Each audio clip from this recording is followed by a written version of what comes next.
এই জুলাই আন্দোলনে যারাই নিহত হয়েছেন জালিমের হাতে, আল্লাহ তাদের সকলকে শহীদ হিসাবে কবুল করুন। সম্মানিত ভাইরা, অসংখ্য সহযোদ্ধা তারা আহত হয়েছেন, পঙ্গু হয়েছেন।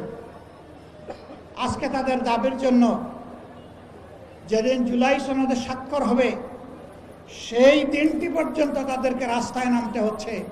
আমি মনে করি এই জাতির জন্য একটি লজ্জাস্কর। আমরা বারবার দাবি তুলেছি, তাদেরকে স্বীকৃতি দিন, সাংবিধানিক স্বীকৃতি দিন, তাদের প্রতি মর্যাদা দেখা। কিন্তু না, আমাদের ইন্টারিম সরকার তা দেখাতে ব্যর্থ হয়েছে বলেই আজকে তারা সংসদের দক্ষিণ প্লাজায় অবস্থান নিয়েছিল।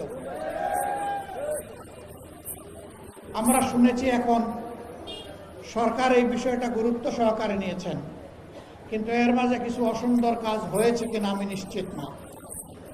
যদি হয়ে থাকে তাহলে আমি ব্যথিত, দুঃখিত, লজ্জিত। এই যারা জালিমের হাতে মার খেয়েছে, আজকে ইন্টারিম সরকারের পুলিশের হাতেও যদি তারা মার খায়, এ লজ্জা আমরা কোথায় রাখবো? ধন্যবাদ। এই জুলাই আন্দোলনে যারাই নিহত হয়েছেন জালিমের হাতে, আল্লাহ তাদের সকলকে শহীদ হিসাবে কবুল করুন। সম্মানিত ভাইরা, অসংখ্য সহযোদ্ধা তারা আহত হয়েছেন, পঙ্গু হয়েছেন। আজকে তাদের দাবির জন্য যেদিন জুলাই সনদে স্বাক্ষর হবে সেই দিনটি পর্যন্ত তাদেরকে রাস্তায় নামতে হচ্ছে। আমি মনে করি এই জাতির জন্য একটি লজ্জাস্কর। আমরা বারবার দাবি তুলেছি, তাদেরকে স্বীকৃতি দিন, সাংবিধানিক স্বীকৃতি দিন, তাদের প্রতি মর্যাদা দেখা।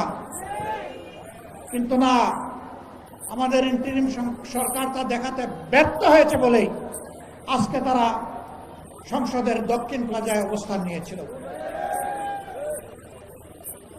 আমরা শুনেছি এখন সরকার এই বিষয়টা গুরুত্ব সহকারে নিয়েছেন, কিন্তু এর মাঝে কিছু অসুন্দর কাজ হয়েছে কিনা আমি নিশ্চিত না।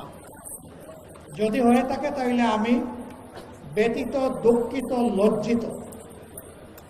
এই যারা জালিমের হাতে মার খেয়েছে, আজকে ইন্টারিম সরকারের পুলিশের হাতেও যদি তারা মার খায়, এ লজ্জা আমরা কোথায় রাখবো?